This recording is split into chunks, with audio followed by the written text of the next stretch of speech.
Good morning. My name is Maureen Rosette, and I'm a citizen of the Chippewa Cree tribe and also a board member of the National Council of Urban Indian Health, NCUI. NCUI is the national advocate to ensure urban Indian organizations have the resources and policy support to help serve the over 70% of American Indians and Alaska Natives living off reservation. I'm also the Chief Operating Officer at the Native Project, a UIO in Spokane, Washington, which has a service population of over 20,000 American Indians and Alaska Native people. In our facility alone, we have served Natives from over 300 different tribes.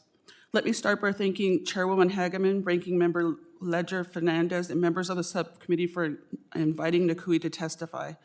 I wanted to remind the committee of the importance of urban Indian organizations to the Indian health system.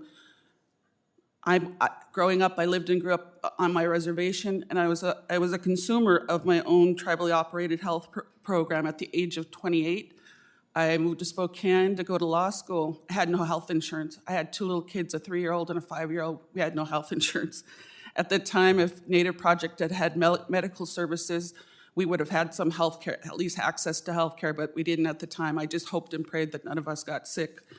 Now, I have insurance and I can go anywhere I want, but our family has chosen to be consumers of Native Project because of the excellent health care we get there, and it's culturally appropriate. That's what we want.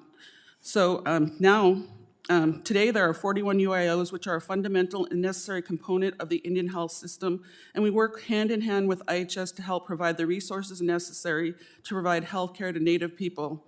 As the committee knows, IHS has been on the GAO's high-risk report since 2017.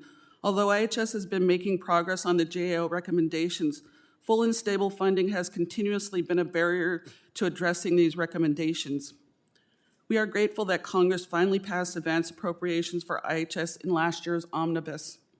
For over 50 years, without advance appropriations or mandatory funding, our providers have been operating without budget certainty. Indian health providers had to operate knowing they will not be able to pay their doctors on time because of late payments due to politics in Congress.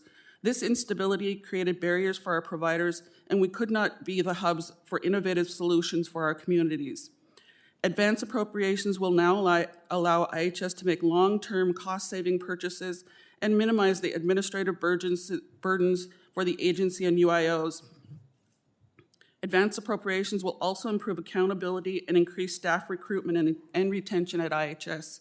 When IHS distributes its funding on time, our UIOs can pay our doctors and providers. This means that Native people can have access to the care and services they need to be thriving communities.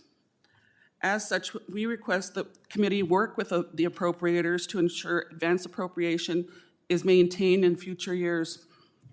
Despite these historical challenges, urban Indian organizations have been great stewards of the funds we can access. Increases in funding have been met with improvements in the care we provide to our community. For example, my organization, the Native Project, has used our funding to build and create a new Children and Youth Services Center.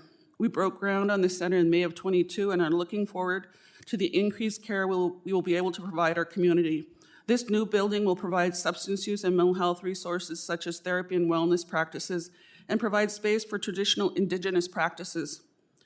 We will now have a space for healing our children as they grow to become the future of our communities. The Declaration of the National Indian Health Policy states, "It is the policy of this nation in fulfillment of its special trust responsibilities and legal obligations to Indians to ensure the highest possible health status for Indians and urban Indians to provide all resources necessary to effect that policy. The Indian health service system is essential to fulfilling this policy." As IHS works to address the key issues and recommendations provided by the GAO, they must not be hindered by lack of funding, funding stability, and budgetary cuts. Full funding will ensure IHS operates to provide the best health care possible for our people. We urge Congress to take this obligation seriously and work with IHS to ensure they have the resources necessary to protect Native lives. Thank you.